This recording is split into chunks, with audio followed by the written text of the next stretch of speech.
Hello, it is Ryan, and I was on a flight the other day playing one of my favorite social spin slot games on ChumbaCasino.com. I looked over at the person sitting next to me, and you know what they were doing? They were also playing Chumba Casino. Coincidence? I think not. Everybody's loving having fun with it. Chumba Casino is home to hundreds of casino-style games that you can play for free anytime, anywhere, even at 30,000 feet. So sign up now at ChumbaCasino.com to claim your free welcome bonus. That's ChumbaCasino.com and live the Chumba life. No purchase necessary. VGW. Void where prohibited by law. See terms and conditions. 18+. The lottery is not about getting rich. It's about helping people, and it always has been. The lottery is what helped raise the Great Wall of China, build the roads of Rome, and today in South Carolina, it's what generates millions of dollars each year for scholarships like the SC Hope, Life, and Palmetto Fellows. The South Carolina Education Lottery is investing in you.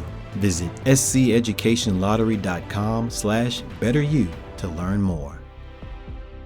With so many options, why choose Arizona State University? For me, the only online option was ASU because of the quality. Their faculty was really involved with their students and care about your personal journey. The dedication to my personal development from my professors, that's been extremely valuable to me.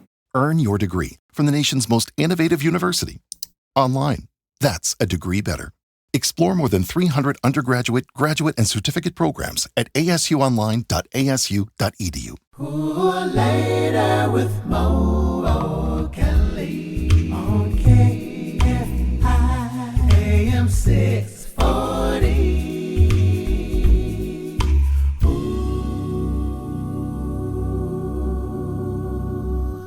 And I told you from the first segment what my final thought was going to cover. It's the biggest story in the world. And I mean in the world. In fact, when I leave here tonight, I still got to do an interview with the BBC because the world is wanting to ask us what the hell happened. And it's kind of hard to call it fake news when you texted the editor-in-chief of a major publication yourself. It's kind of hard to play the whole anonymous leaker game when it's you and 17 other people who are listed by name and or their numbers in a text chat. Kind of hard to do. The White House said today it was reviewing how the editor-in-chief of the Atlantic magazine was accidentally added, their words, to a group text in which people who appeared to be members of President Donald Trump's administration discussed plans to launch airstrikes against Houthi militants in Yemen. Let me step in here and help everybody out, make it real simple. There's nothing to review. We all know how to add people to a group text. We all know what it's like to accidentally add the wrong person or text the wrong person or drunk text the wrong person. Trust me, I know all about that. I've done it all, and I'm kind of an expert on this, so I'm more than qualified to opine. I've had more than a few drunk texts to my name. I'm not proud of it, but I'll tell the truth. What I don't know is how and why clearly classified information, including military operations strategy and strike specifics, found their way into a private, as in non-government agency system, text chat, which included non-government phones. For that, I have no answer. I got nothing. I don't know how or why the Secretary of Defense thought SMS or MMS, emojis and GIFs, were the appropriate delivery mechanism for top secret attack plans. I can't get in that man's mind. But I damn sure know what drunk texts look like. And this seems like the behavior of someone drunk texting, literally. You know, not exercising good judgment. But forget all that.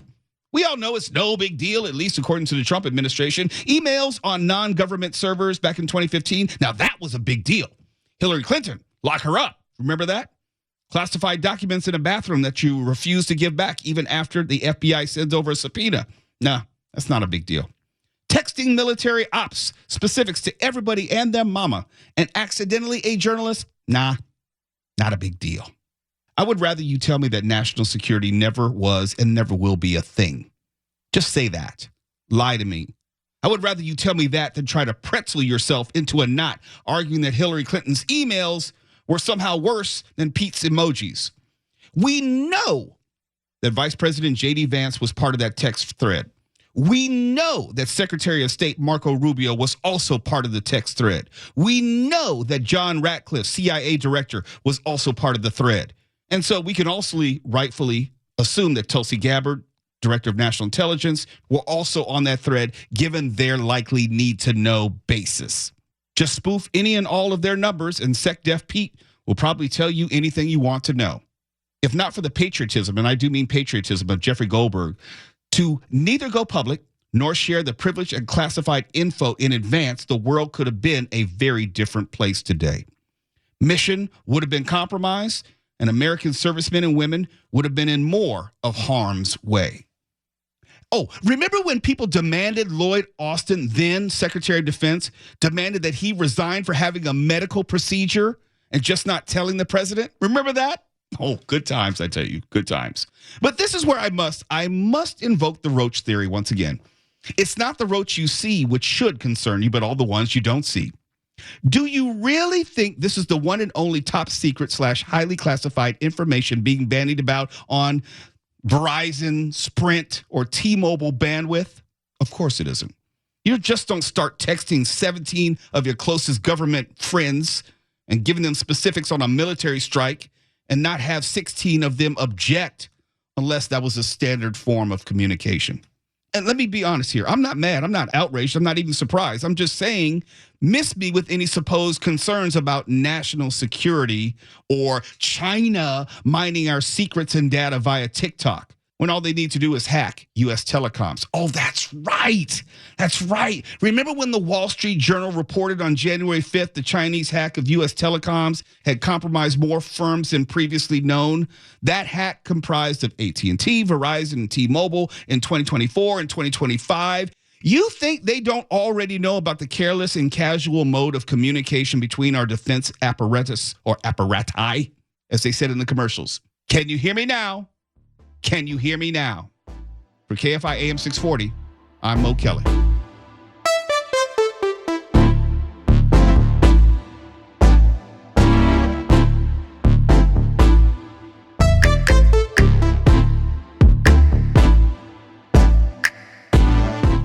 It's still the biggest story in the world, so I'm not going to run away from it. Of course, I'm talking about signal leak. We're learning more and more as time goes on. We're learning who was on the text thread, more about the information which was shared in that chat, and the spin which is being used to defend it or minimize it. It is the biggest story in the world. And of course, a bunch of comparisons are being made to Hillary Clinton, but, for political purposes mostly. Insincere comparisons. Some would have you believe that Clinton's use of a personal server was worse. And those same people claim hypocrisy. Others will argue that the signal leak is worse, and they'll yell hypocrisy. And there's even a third group, which will pose the hypothetical of, just imagine if Lloyd Austin or some other SecDef did the same thing, what would happen? All pretty predictable stuff. But this ain't hard. This is rather easy. You know how I say, get the easy ones right. This is so simple, people make it hard, needlessly so. Here's the solution. Just treat them all the same. I'm not talking about the spin, the media coverage, or measurement of the outrage. Just treat the actual individuals, the players involved, the same. That's the only supposed hypocrisy anyone should worry about. Not what Fox hosts say or who they defend. Not what MSNBC hosts say or who they condemn. Just treat the actual individuals, the players involved, the same. The actual hypocrisy is in not treating them and investigating all of them the same. I hope that's not some sort of controversial statement. If you thought Hillary Clinton should have been locked up, that means at the minimum you thought she should have been investigated. She was investigated. She gave a statement to the FBI. She was brought before Congress and testified for 11 hours. A full report was released by a Republican-led committee, which also found no wrongdoing on her part. Yes, that's what it found. You can Google it for yourself. But the same should be done here. Treat them all the same. Investigation, congressional hearings, and let the chips fall where they may. It doesn't mean you'll like the outcome or even agree with it. But it shouldn't be about taking anyone's word, like Congressman Dan Crenshaw said he would take Pete Hegseth at his word. No, not when it comes to national security issues. But Mo, you're just a Democrat. No, I'm not. But Mo, you're just a flaming liberal. No, I'm not. I'll have you know that I was the first person here on KFI who said that I believe Hillary Clinton should have been charged given what we knew and the negligence alleged relative to the statute. I got the audio to prove it. I was the first. I was on the air in for Gary and Shannon when former FBI Director James Comey made his public declination of charging Clinton. But I'm all about consistency. Treat them all the same. If there's a flagrant departure from protocol when it comes to handling sensitive or, dare I say, classified information, then treat them all the same. I don't care if it's boxes in your gold-plated bathroom at your resort or in your garage at your home in Delaware. Investigate accordingly. Let the chips fall where they may. But see, that's why we have, that's why we had inspectors general. That's the exact purpose for them. Here's how I know. Remember when former SecDef Lloyd Austin disappeared to have a prostate procedure and didn't tell then President Biden? It was immediately investigated by the Inspector General. And then Austin was then sanctioned for his behavior. It went a little something like, increase the unnecessary risk to national security. That was from the Inspector General. There is, or at least was, a process in place for moments like these.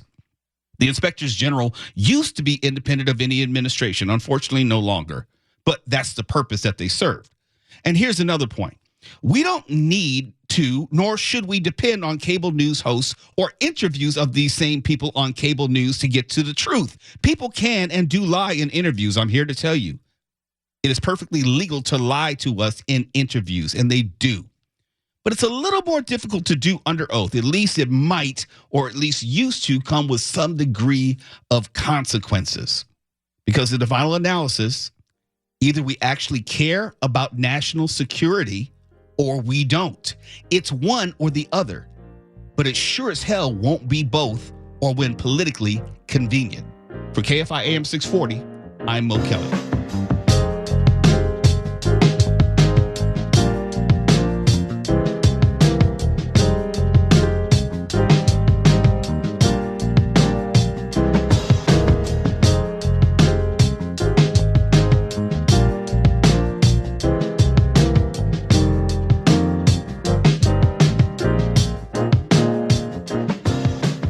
I've been thinking about this for the better part of a couple weeks, and I haven't been able to really put string my words together. I think I'm there now. But it's weird to me how we always wanted to have it both ways.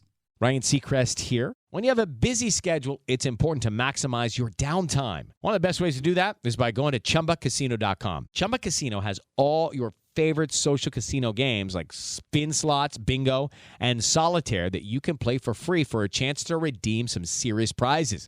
So hop on to ChumbaCasino.com now and live the Chumba life. Sponsored by Chumba Casino. No purchase necessary. VGW Group. Void where prohibited by law. 21 plus. Terms and conditions apply. I'm all about consistency and principle, but we want to have it both ways. We don't want politics and sports, but expect teams to visit the White House and take pictures with the president and are fine with the president showing up to wrestling matches, UFC, the Daytona 500, and the Super Bowl, just for an example. We want to have it both ways.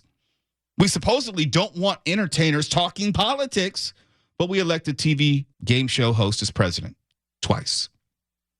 We complain about the supposed cancel culture, but we also never miss a chance to root for the failure of every Disney movie, review bombing and boycotting because we think Disney movies are, quote unquote, too woke. It's weird to me, and that's the only word I can think of. Strange, weird, whatever. It's weird how Snow White supposedly shouldn't be played by a half Latina, half Polish woman, but Noah can be played by an Australian Russell Crowe. Remember that? I do. Nobody said a mumbling word. I mean, outside of me. Christian Bale can play Moses.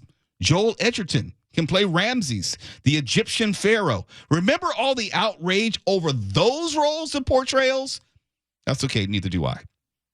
It's strange how we complain about music artists and their politics. That is, unless we agree with them. We mentioned Snoop Dogg earlier in the show. It works both ways. He received all sorts of backlash for performing at the second Trump inauguration. This was after him calling black artists who performed at the first Trump inauguration sellouts. Now, many in the African-American community want to call Snoop the sellout for performing at a Trump inauguration. We are a weird bunch. We're fine with artists, entertainers, sports figures espousing their politics just as long as we agree with them. People will complain when races are swapped, supposedly, because it's not true to the source material when it comes to Disney movies or superhero movies. But then those same people, I'm talking about the very same people, also complain when Captain America is played by a black man / the Falcon, which is literally in the source material. Y'all Americans confuse me. You want it both ways all the time. Earlier in the show, I told you about how Mel Gibson is set to begin production on the sequel to The Passion of the Christ, appropriately titled The Resurrection of the Christ. Gibson, a lightning rod at times, from his previous domestic issues to his prominent political involvement in California politics right now. He's making his art to express his religious and political views. And there will be zero complaints and entertainers who should keep their mouth shut when it comes to politics. It's strange because those complaints won't be levied at him. And I'm actually good with that. I am a Christian. I am fine with someone making a movie about Christ. I am fine with any and all artists espousing their religious views, their political views through their art. But it's strange how we get uptight about that. Because I have to ask the question, is Mel Gibson any different than Alec Baldwin, who we also covered tonight?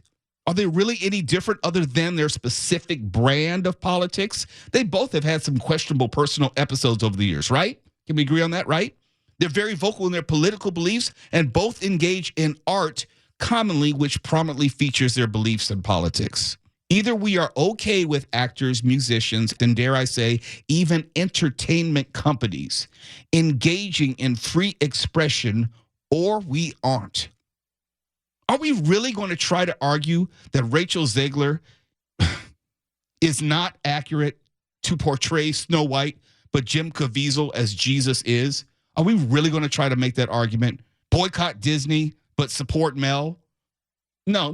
If it's about the principle, you can't have it both ways. If you want the freedom of artists to express themselves, then they will express themselves.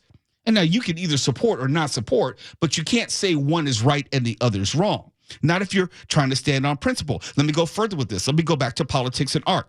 You think, since we talk about movies all the time, you think Rocky IV, with Rocky beating Ivan Drago of the Soviet Union during the height of the Cold War in the real world, was not a political statement?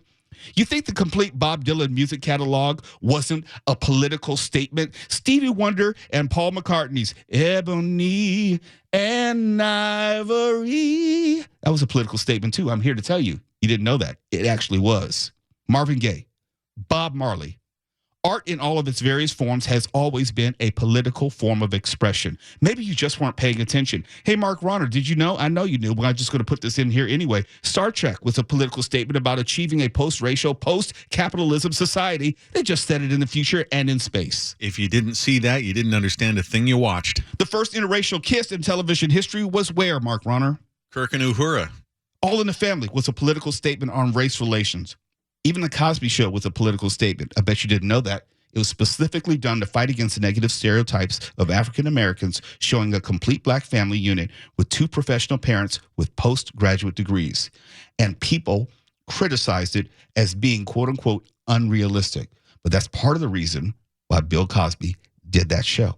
You ever watch Blue Bloods?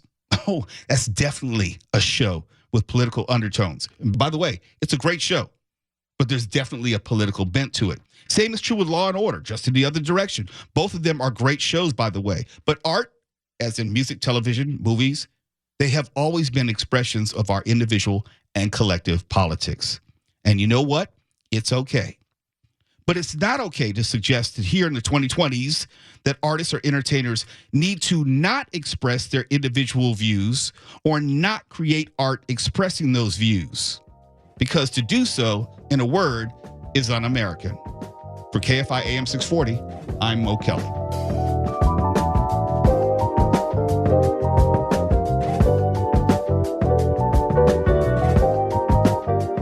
You know what my final word is going to be on.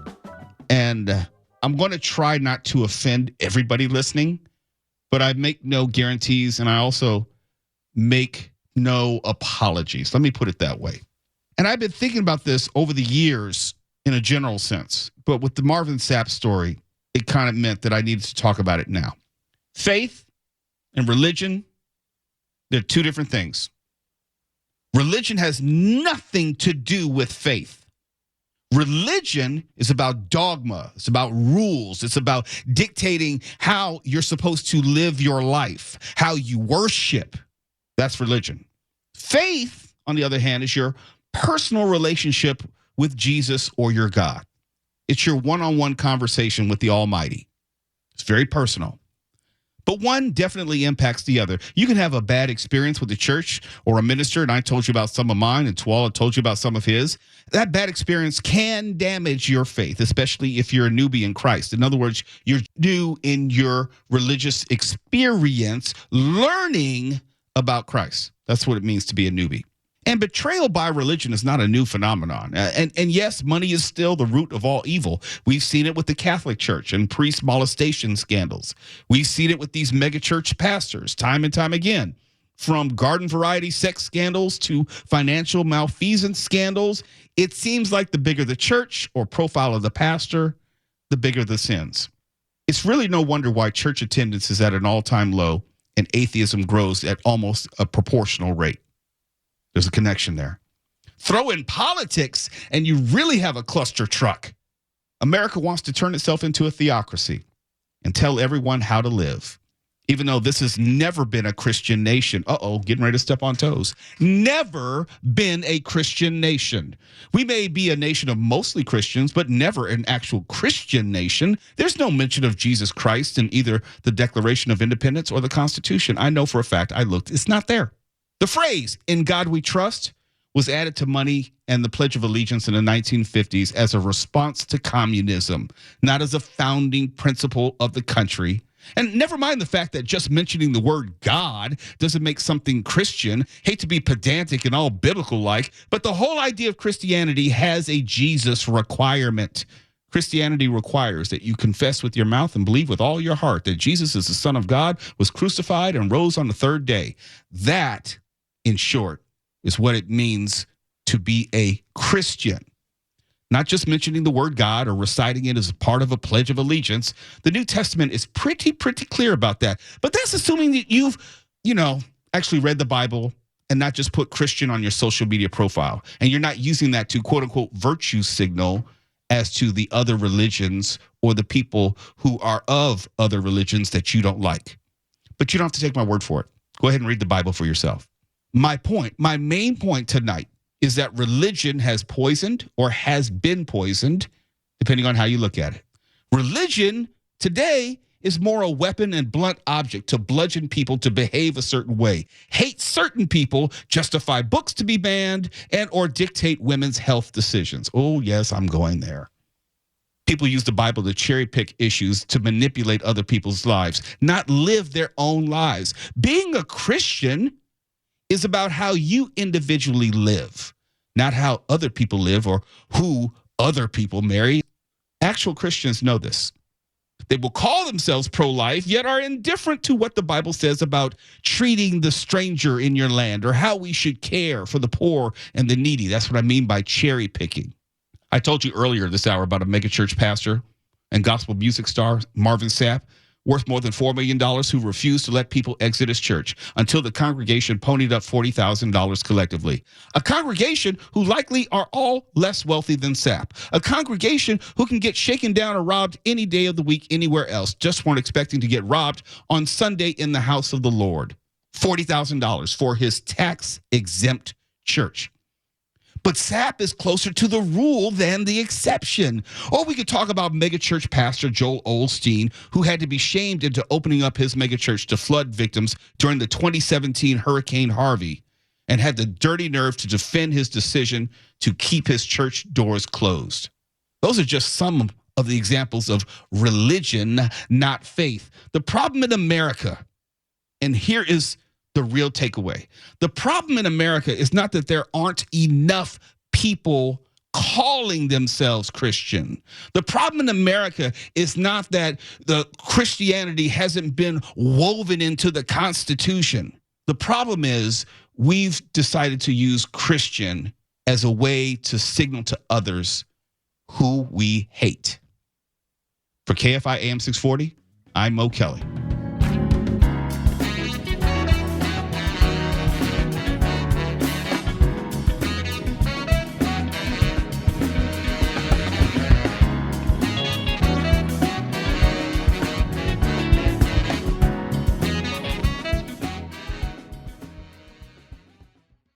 It is Ryan here, and I have a question for you. What do you do when you win?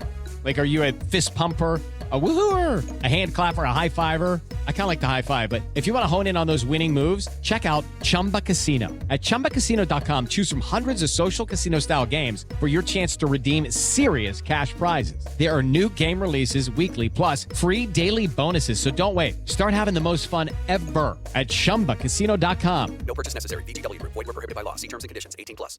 Every lottery ticket purchase keeps education in our state moving forward. In fact, the lottery has raised more than $200 million for state school buses to get our students to school safely every day. Then, the lottery helps those students go even further in their education by funding the Life, Hope, and Palmetto Fellow Scholarships. So remember, when you play the lottery, you're keeping South Carolina students on the road to success. Learn more at sceducationlottery.com/betteryou. For some of us, personal finances aren't just personal. They include a lot more people than ourselves. Loved ones, neighbors, the communities we call home, and the causes we hold in our hearts. At Thrivent, we help plan your financial picture with the bigger picture in mind. Because even though our business is helping guide your finances, our ambition is to make it mean so much more. Thrivent, where money means more. Connect with us at Thrivent.com.